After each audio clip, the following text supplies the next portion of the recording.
The city's first councilmanic district runs along the East City line and encompasses several neighborhoods, including Highlandtown, Little Italy, Fells Point, Bel Air Edison, parts of Federal Hill and Otterbein, and the Inner Harbor. It's a territory where traditionally machine politics have dominated. This year, two machines that often spar with each other have agreed to link up and support a joint ticket. One of those machines is headed by Councilman Dominic Mimi DePietro and the other by Councilman John Schaefer. Their ticket is being called the proven Democratic ticket. It also supports the third incumbent, Donald Hammond. But their partnership has proven to be shaky. DePietro, always the highest vote getter and the man with the biggest campaign chest in the district, says if either of his council colleagues try to single shoot for votes, he'll take action. They do leave, it's their funeral. All right, I'm going to be giving them a fair warning. I hope you advertise this one, because I'm going to find out election day. You know, and I got money to burn. I can put men on every precinct. If I see one false move, that guy that makes it, I'm going to knock him off. In the primary race, the three incumbents face 10 opponents, and political observers give at least two of those challengers a fighting chance. They are 32-year-old Highlandtown attorney Ben Neal and 30-year-old Frederick Broccolino, who resigned his city job as a pretrial investigator to run. Both are young, energetic, and have high name recognition in the district after running for the House of Delegates last year. Both are campaigning hard, but with different campaign styles. Broccolino is counting on help from friends of his father, a former judge. He's not harshly criticizing the incumbents. For one thing, I'm going to be a full-time councilman, and I think with my age and energy, I think that I could do a lot better than some of the people that are in. Neal is ready to take on all the incumbents, even the popular Mimi DePietro. I think that they need an alternative because the incumbents have failed to address issues that impact on people every single day. Among the other candidates, all of whose names you see here, there is one black candidate, Gerard Willis, but he's not given much of a shot, partly because there are few registered black voters in the first. Also, he has not received a lot of support from the city's other black politicians, and his campaign has not been a strong one. But come September, it looks like the bickering between the machines here, combined with the vigorous efforts by some of these newcomers, could lead to an upset in the first. Joyce Jefferson, News Scene 2. Baltimore's 2nd District is one of two inner-city districts. It is almost 70% black. It includes middle-income and poor black neighborhoods in East Baltimore and the trendy wealth of Bolton Hill. For years, it was served by the only black-white coalition on the council, which included Mary Pat Clark and Dew Burns. But they are now fighting each other for city council president, and a new coalition is running. Tony Ambridge is a Charles Village restaurant owner and the candidate of Clark's political club. He's running with Carl Stokes, the owner of a clothing store, and incumbent Edwin Johnson, a former auto worker who was appointed to the council 7 months ago, succeeding Nathan Irby. The other incumbent is Nathaniel McFadden, a Dew Burns supporter who was appointed to Burns' old seat. McFadden was among the council leaders in the redistricting and cable TV votes. McFadden's running mates are Paula Johnson, a community worker who once worked in the mayor's office, and Curtis Chapman, a retired firefighter who was also president of his community corporation. There are also a number of independents in this race. Ralph Moore, a well-known community activist with the St. Ambrose Housing Center, Annie Chambers, another activist and a welfare mother with 19 children, and George Bunton, who directed a program in Druid Heights that trained unemployed people to fix up rundown houses. All told, there are 22 people running for the 3 council seats in the 2nd District, more candidates than in any other council district. Kevin Brown, News Scene 2. There's a hot race going on here in the 3rd District. One of the City Council incumbents, Mary Fitzgerald, is not running for re-election. So there will be at least one new council member from this part of Baltimore. 12 Democrats are vying for council positions in the 3rd District, which encompasses a lot of neighborhoods in the city's northeast corner, including Govans, Hamilton, Homeland, Northwood, Sedonia, Chinkapin Park, and Wilson Park. Memorial Stadium, Morgan University, Loyola, and Notre Dame colleges are also located in the 3rd. Most of the candidates showed up last night for a candidates' night in Rosemont, where voters endured sweltering temperatures to hear what they had to say. A number of the challengers appear to have joined forces to attack the ticket of incumbents, Frank Gallagher and Mike Kern and their chosen running mate, Joseph Jody Landers. Landers is the former director of the Harbell Community Organization. He's run independently of Gallagher and Kern several times for public office. If somebody starts knocking on your door, calling you up and telling you got to vote for the team, because if you don't vote for the team, the incumbent ticket, you're going to end up with somebody else, don't listen to them. Among those taking shots at the team now in office are two former office holders, Patrick Duffy, who lost his job as Register of Wills in the last election, and Andrew Burns, who lost his seat as a state delegate. Gallagher's been in the city council for 24 years. Kern's been in for 7 years, and his family behind him probably 30 years. And I've been conducting a door-to-door campaign in this district since April the 5th. And the response I get, most of the people don't even know their names, showing a complete lack of constituent service on their part. Gallagher's response to that criticism: but you got to recognize that this is pure political rhetoric. These are people who are not in, would like to get elected, and this ticket has been so strong, so much has been accomplished, that you have to find something to criticize, even if you have to imagine it. So far, there's been no black council member from the 3rd, an area where the black population has now reached 31%. This year, there are several black candidates, including attorney Kenneth Montague. His key concern is improving the city's school system to keep Baltimoreans from leaving the city. One of the major causes of that loss of population is the school system. And the thing is, we're losing middle-income, middle-class people to the county. Those are taxpayers, they're homeowners. And so when we lose them, we lose money that could be going into the city coffers to finance other programs. Montague, too, has run for office before. He received a large number of votes when he challenged Senator Julian Lapidus, but not enough to win. Joyce Jefferson, News Scene 2. The city's 4th district lies in the heart of West Baltimore. The electorate is 90% black, the highest concentration of blacks than any other councilmanic district. Many are moderate income families, but many others are poor. So I think out of that type of, economic mix, there has to be a thrust towards whole community that is interdependent. Daki Napata is one of the people vying for a city council seat from the 4th. There are 3 seats up for grabs. 2 are held by incumbents Kwase Mfume and Michael Mitchell. The last was vacated by Victorine Adams. She wants neighborhood activist Agnes Welch to fill it. I think the woman needs to be there, and I would like to be that woman. There are 5 women in this race, including businesswoman Willa Bland. As we're looking at neighborhood rehabilitation, we have to be concerned with the people rehabilitation as well. And community organizer Arlene Fisher.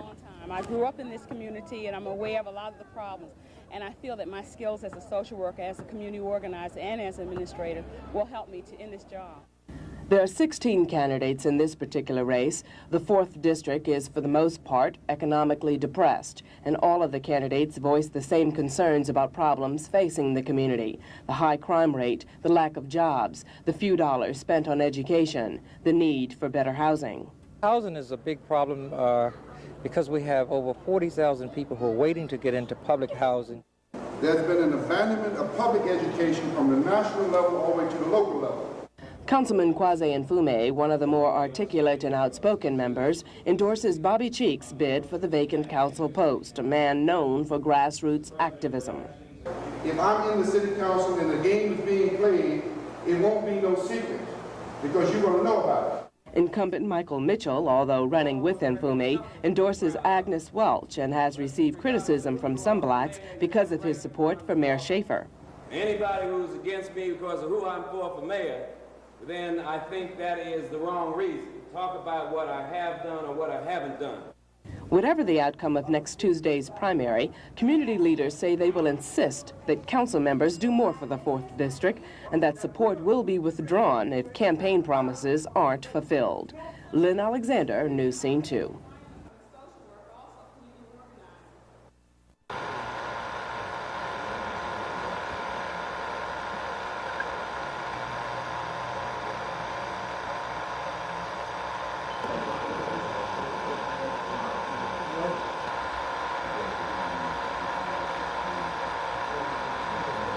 This isn't entirely new. They did that at the Fairchild plant. I think that's important to notice, that they did go in immediately and meet with the employees. But what we're talking about now is doing this on a statewide basis.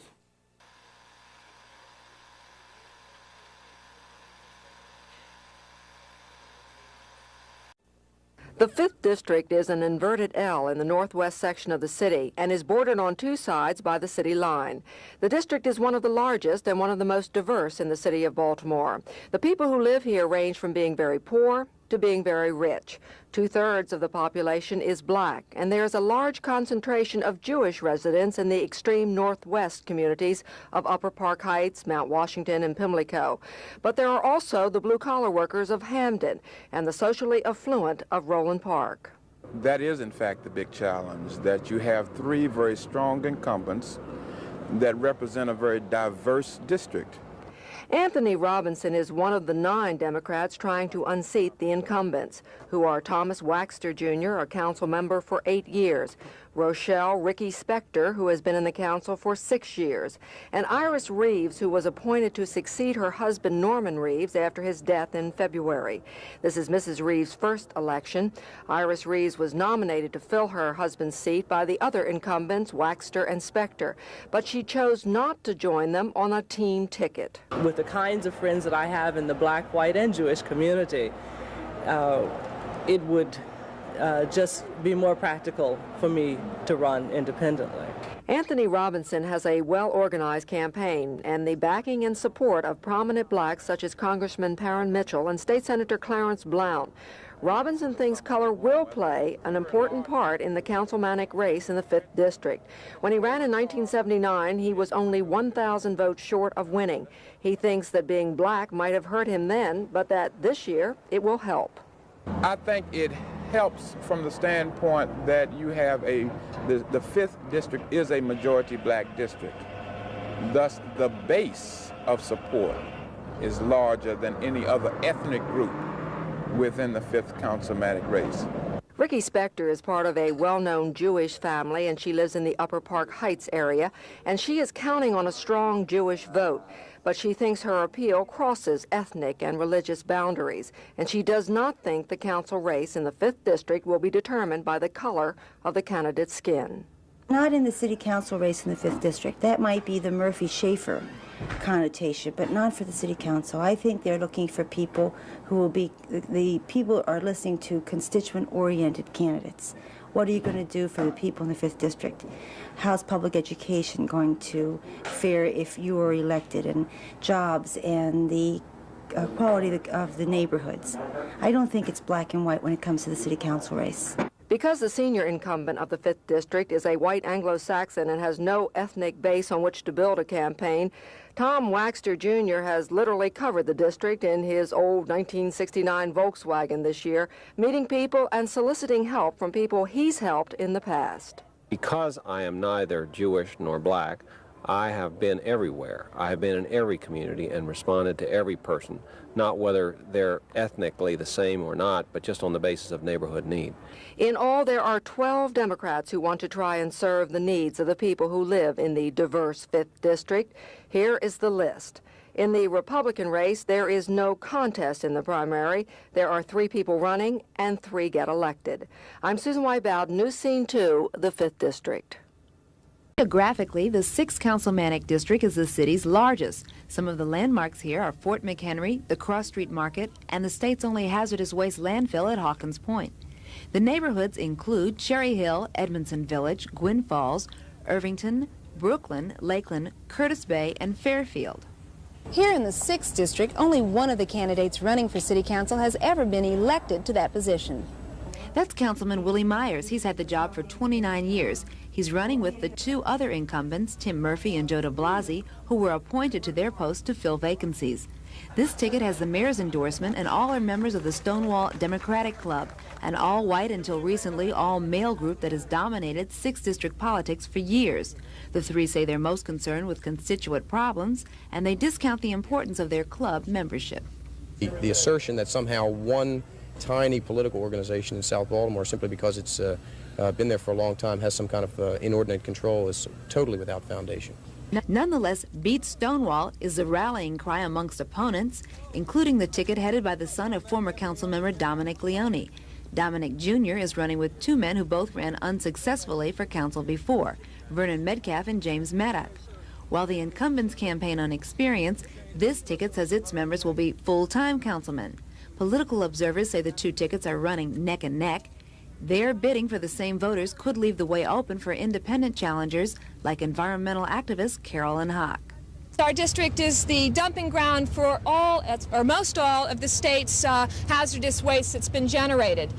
We're here to set up this task force and ask for industry to provide us with assurances that our children will grow up in a healthy environment. The lady in the hat is Marguerite Campbell. Last week she got a boost when 4th District Councilman Michael Mitchell and Delegate Ruth Kirk went on the campaign trail with her. Her advisors think she has a good chance to be 2 firsts, the 6th first black and 1st female council member. Though this district is 60% white, blacks vote heavily here, and in the last election, Kurt Schmoke carried this part of town by 600 votes. My key concern is that the entire 6th district is capably and ably represented. I've lived in the district for something like 30 years. The representatives have always come from the Brooklyn area. Another well-known candidate in the 6th is Madeline Murphy, the mother of mayoral candidate Billy Murphy. Altogether, there are 17 Democratic candidates in the 6th district. Here's a look at that list.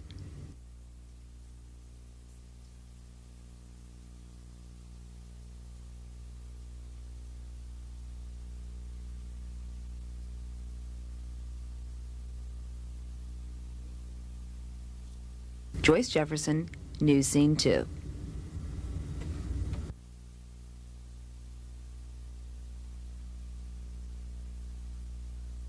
As of December 1st, 130 families living in 18 city high-rise dwellings plan to stop paying rent. The Baltimore Welfare Rights Organization predicts eventually the strike will spread to more than 2,100 families. Right now, the first group of families has filled out fire safety and building code violation complaints, which have been sent to the City Housing Authority. Complaints they say can't be rectified before December 1st. Complaints they feel, in fact, can never be rectified, largely because of the pervasive vandalism that plagues the high-rises. The group is hoping the city rent court will approve their plan to set up a rent escrow account while the complaints are investigated. Members of the Welfare Rights Organization say if the rent court does not uphold their right to a legal rent strike, they'll go ahead with an illegal rent strike. And what then, they say, would the city do? Throw hundreds of families out in the snow for not paying rent? At that point, the group says it's ready to face city police if the city attempts to go through with an eviction procedure. In the meantime, the real aim of this tactic is to pressure the city into finding alternative housing for these families. Their suggestion is that the city rehabilitate some 1,500 vacant homes for the families. They feel the money can be diverted from other city projects. Rather than, I think there's a proposal to put $26 million in some enterprise in a harbor, I think, as a means of expanding or renovating the aquarium or something like that. We're saying this is a greater priority. The response to this today from Housing Commissioner Jay Brody came through his press aide. He acknowledged the complaints received and stated the city plans to continue its policy of working out problems with the public housing residents. Joyce Jefferson, News Scene 2.